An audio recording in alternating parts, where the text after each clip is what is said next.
News 10కు స్వాగతం. జనగామ మండలంలోని చీటకోడూరు వాగు నుండి అక్రమంగా ఇసుక తరలిస్తున్న అధికారులు స్పందించడం లేదని గ్రామస్తులు ఆరోపిస్తున్నారు. ఫేజ్ 1 చెక్ డ్యాం నుండి ఇటాచీ సహాయంతో సుమారు 15 ట్రాక్టర్లతో రైతుల పేరుతో ట్రాక్టర్ యజమానులు కాంట్రాక్టర్లు కుమ్మక్కై గ్రామ శివార్లలో ఇసుక డంపులుగా ఏర్పాటు చేసి రాత్రి వేళల్లో జిల్లా కేంద్రానికి చుట్టుపక్కల గ్రామాలకు ఇసుకను తరలించి అమ్మి సొమ్ము చేసుకుంటున్నారు. ఇంత జరుగుతున్న అధికారులు స్పందించడం లేదని పలువురు ఆరోపిస్తున్నారు. ఈ విషయంపై రెవెన్యూ అధికారులను సంప్రదిస్తే ఇసుక తరలింపుకు ఎలాంటి అనుమతులు లేవని, అక్రమ ఇసుక రవాణా చేస్తే చట్టపరమైన చర్యలు తీసుకుంటామని జనగామ తహసీల్దార్ వెంకన్న తెలిపారు. అధికారులు స్పందించి అక్రమ ఇసుక రవాణా చేస్తున్న వారిపై చర్యలు తీసుకొని భూగర్భ జలాలను కాపాడాలని రైతులు కోరుతున్నారు.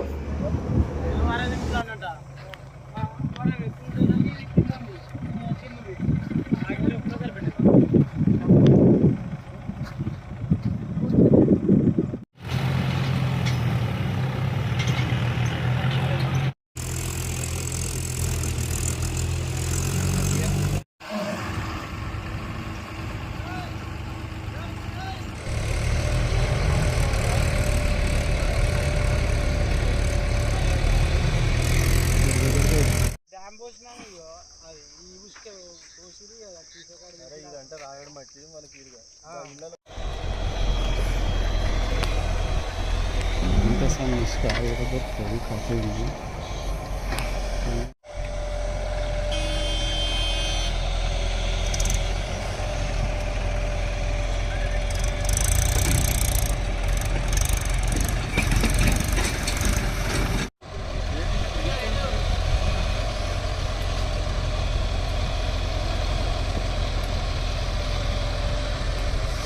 బయటకు పోతుంది.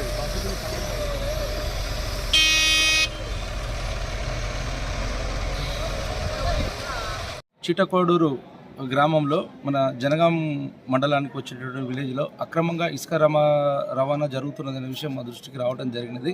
దీనికి సంబంధించి ఇమీడియట్గా మీ ఆర్ఐ మా కింద స్టాఫ్ కూడా చెప్పడం జరిగినది. వాళ్ళకి ఎలాంటి అనుమతులు అనేది మా మండల స్థాయిలో కూడా ఎలాంటి అనుమతులు అనేది ఇసుక రవాణాకు ఇవ్వటం జరగలేదు. అదేవిధంగా అక్రమంగా ఎవరైనా ఇసుక రవాణా చేస్తే కూడా వాటి మీద కఠినమైన చర్యలు అనేది తీసుకునే ఏర్పాటు చేస్తాం కంపల్సరీ.